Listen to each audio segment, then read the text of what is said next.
E aí, pessoal, beleza? Vamos fazer aqui a análise, pessoal, da Ethereum, da Litecoin e do Bitcoin. Tenho muitas coisas para mostrar para vocês, mas antes eu peço só 2 minutinhos da atenção de vocês aqui. Eu queria só contar uma história, tá? Depois eu faço a análise, mas eu peço que vocês prestem atenção, principalmente quem mora aqui no Rio Grande do Sul. Pessoal, eu treino jiu-jitsu já faz uns 6, 7 anos e tem uma pessoa que treina comigo chamado Nato Verlang. Ele criou toda uma carreira no jiu-jitsu até ser campeão mundial. E ele, pessoal, esse cara faz trabalhos sociais desde que eu entrei na academia. Tá? O que ele faz? Ele faz treinos para as crianças carentes, para ajudar as crianças a sair das ruas através do esporte. Ele e mais outros colegas da minha academia. Pessoal, ele agora está se candidatando a deputado federal. O que eu tenho para dizer para vocês? Tá? Ele está tentando entrar para fortalecer o trabalho que ele já fazia sem ganhar R$1, tá? Que é fazer esses trabalhos sociais. Então, se vocês forem pesquisar Futuro Suave, eles começaram um trabalho social lá com o Grêmio. E, pessoal, sem clubismo, quem é colorado, se eu não estou enganado, eles até estão falando também com o pessoal do Inter para tentar fazer também esse tipo de projeto lá no Inter. Então, pessoal, uma das únicas formas que a gente tem de ajudar as classes menos favorecidas, tá? Uma das únicas não, tá? Uma das formas é a gente tentar trazer essas classes menos favorecidas para o esporte, seja para o jiu-jitsu, seja para o skate, seja para o futebol, seja para qualquer outro esporte. Uma das formas de a gente tirar as crianças da rua, tá, e transformar elas através da educação e da disciplina do esporte é com o esporte. E o Nato Verlang, ele já vem fazendo isso desde que eu entrei no jiu-jitsu sem ganhar R$1. Uma pessoa que está ali dedicada a fazer o bem sem estar pensando nele próprio. Ele está simplesmente querendo ajudar. Então, pessoal, quando a gente pensa que a gente vai ter eleições agora e a gente vai lá dar o nosso voto, vamos parar de dar voto para essas porcaria que já estão lá só fazendo falcatrua e rolo. A gente sabe como as coisas são. Então vamos dessa vez tentar dar oportunidade para quem já está fazendo um trabalho há anos sem querer ganhar nada. E se pessoas como o Nato, que já trabalham fazendo trabalhos sociais, chegam lá, pessoal, eles só vão conseguir fortalecer ainda mais o que eles já vêm fazendo. Então não é contar história. Acessem lá Nato Verlang, deem uma olhada no Insta dele. Agora ele está postando bastante posts relacionados à candidatura dele. Porém, pessoal, eu já conheço ele há muito tempo. São 6 ou 7 anos que eu treino jiu-jitsu. Desde o início ele está lá. É um cara sempre muito solícito, querendo ajudar a todo mundo. Então, pessoal, vamos dar a oportunidade. 4499 para o pessoal aqui do Rio Grande do Sul. Procurem no Google, pessoal, Futuro Suave, que vocês vão ver. Esse aqui é apenas um dos trabalhos sociais que ele está fazendo, um dos maiores que ele está fazendo lá no Grêmio. Se eu não me engano, tá sem clubismo, pessoal. Isso aqui é para ajudar quem realmente precisa, certo? Então, pessoal, bora pro vídeo, conto com vocês, porque tem muita gente que às vezes não tem candidato, vai lá e vota nos mesmos de sempre que estão lá. Pessoal, vamos dar oportunidade para quem está querendo fazer e está fazendo já o bem para quem precisa, beleza? Então, agora vamos para a análise do Bitcoin aqui. Primeiro, vamos começar pelo Ethereum, tá, pessoal? O que a gente tem aqui no Ethereum? Pessoal, botem um gráfico de 3 dias, eu quero mostrar para vocês. Eu gosto de analisar às vezes os gráficos, tá, com times frames diferentes, né, uns times frames maiores, para a gente tentar enxergar a floresta mais de cima. Então, se eu botar aqui um gráfico de 3 dias, a média de 50 e de 200, que seriam as nossas médias para a Cruz da Morte, a gente pode observar o quê? Quando a gente cruza, depois que a gente cruza, tá? Quando a gente aproxima da média de 50 períodos, vou dar um zoom aqui, ó. Quero tentar deixar inteiro o gráfico para você entender os dois momentos, tá? A gente aproxima da média de 200 períodos, de 50 períodos. A gente faz um pullback, a gente rompe e a gente inicia, tá, uma busca lá, a média de 200. A gente busca a média de 200. Depois que a gente fez esse movimento aqui, pessoal, a gente praticamente não encontra mais o fundo. Tá? O que eu quero dizer aqui? Que a gente pode, baseado nisso, estar encontrando o fundo do Ethereum. Tá? Olha como a gente perde, a gente cruza, a gente vai na média de 50. O que eu estou esperando agora aqui para fazer, digamos, repetir este movimento atrás? Pessoal, eu espero um movimento de pullback, que é o que está acontecendo aqui. Pullback considerando uma onda de alta, a gente está fazendo pullback para a gente romper essa média de 50 períodos. A gente fazendo isso, a gente pode ir lá encontrar a nossa média de 200, certo? E aí, provavelmente, o nosso fundo já estaria na mesa. Esta é a grande questão, né? O fundo já está na mesa das criptos ou não?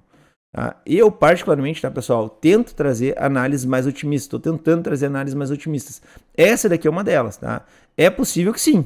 Tá? Eu venho falando que é possível que o Bitcoin encontre o fundo, mas, cara, o cenário global tá muito esquisito. O que mais que eu mostro aqui que tá legal, tá? Que eu acho que tá interessante aqui.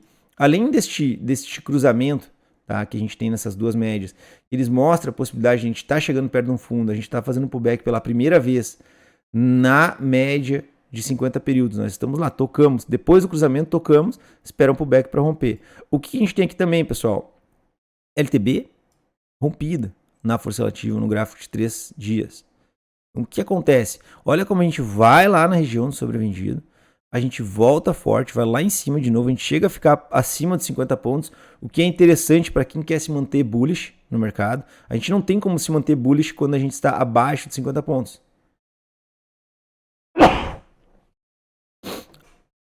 A força relativa, para quem não entende, pessoal, ela mede a força dos touros e dos ursos. Quando a gente está abaixo, nós estamos em bear market, a gente está com uma força vendedora mais forte. Então agora a gente vem forte para cima, a gente rompe o LTB, a esperança aqui, né? A esperança é de a gente romper para cima e agora começar a se manter acima de 50 pontos. Tá? Então observem isso, porque pode ser sim que a gente esteja formando uma estrutura, tá? Para que nos levar para cima. Tá? Então cuidem isso. Vamos partir agora para o Bitcoin. Vou deixar a Litecoin por último, tá? Bitcoin, vamos lá. Já estou com o gráfico aqui. Mesma coisa, tá, pessoal? O que eu quero mostrar para vocês? O Bitcoin, tá? Eu tenho que botar na BLX, tá? Vamos botar BLX aqui. BLX. Deixa eu zerar todos os desenhos aqui. E vamos lá. O que a gente tem no Bitcoin? Pessoal, este cruzamento, tá? Este cruzamento dessas duas médias no gráfico de 3 dias no Bitcoin, ele mostra, tá, uma digamos, antes da capitalização ali, que é o derretimento, o último derretimento. Se vocês observarem aqui, ó, a gente cruzou. Deixa eu dar um zoom aqui, ó. A gente cruza aqui, tá, e derrete. A gente cruza aqui, tá, e derrete. Então, esta última derretida que a gente teve aqui, a gente fez um fundo. A gente fez a última derretida, a grande questão é, cara, será que a gente vai criar a estrutura para subir? Ou a gente vai fazer mais uma pernada de baixa? Pessoal, nos últimos vídeos eu tenho comentado com vocês, tá? Que a expectativa da forma que a gente se encontra é que sim, é que a gente dê mais uma pernada para baixo, infelizmente, tá?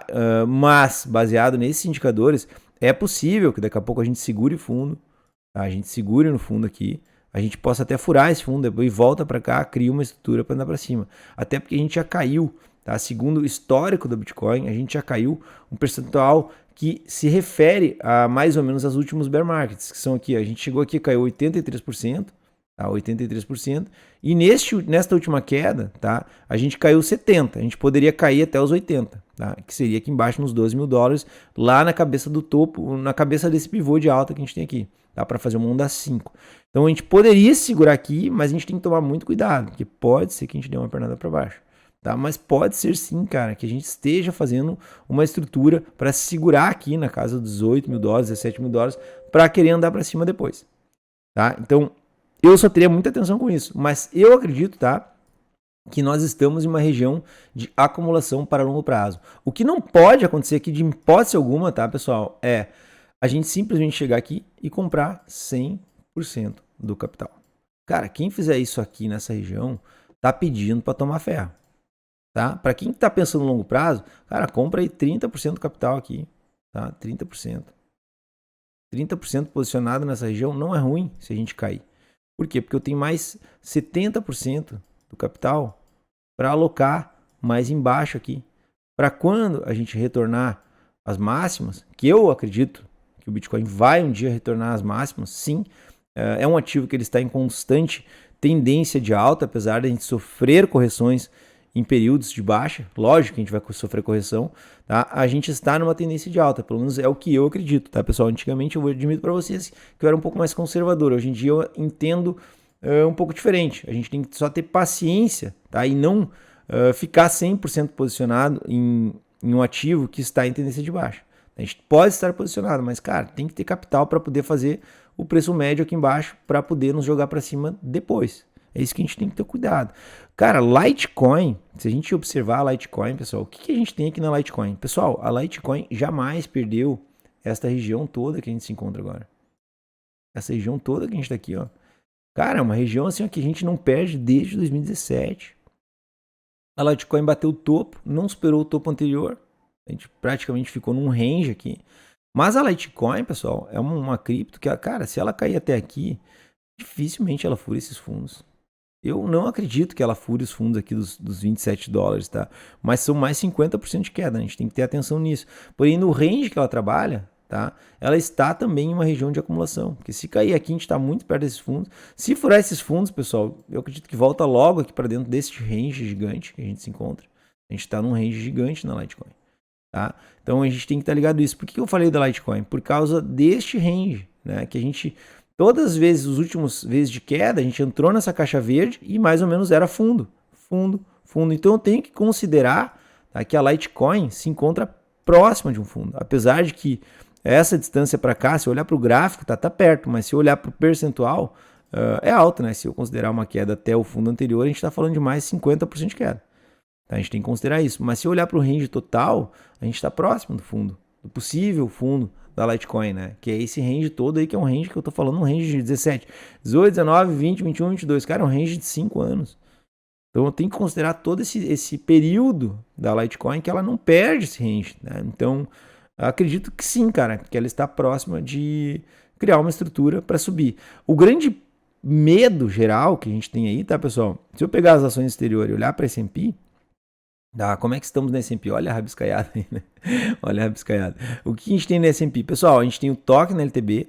Eu cuidaria o que no S&P? Cara, esta retração aqui, ó.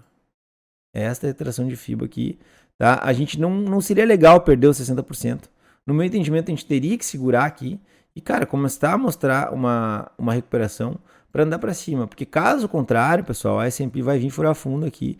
E aí todas as análises otimistas que eu tento trazer para vocês aqui, cara, elas vão por água abaixo, porque eu acredito que se a S&P derreter, as criptos vão derreter junto. Por quê? Porque dentro de uma escala de, digamos, de conservadorismo, dentro de investimentos de altíssimo risco, que a gente fala de renda variável, bolsa de valores e criptomoedas, que são dois universos diferentes, né? A gente tem bolsa, que são ações, onde tem sócios de empresas, e a gente tem criptomoedas, onde são ativos. Ativos que eu digo são moedas, são como se fosse investir em dinheiro. Então a gente arrisca investir em cripto, porém o risco é muito maior do que a gente investir em ações, tá? A gente entende isso, até porque a volatilidade é bem menor. A gente vê uma ação subindo 50% é muito, já é um monte, né? Enquanto em criptos a gente vê criptos ali subindo 1000%, tá? 500, 1000%, 2000%. Porém, quando elas caem 80%. Então é diferente. Então o primeiro universo que a gente remove, os investidores que têm mais capital, eles vão sair fora das criptos.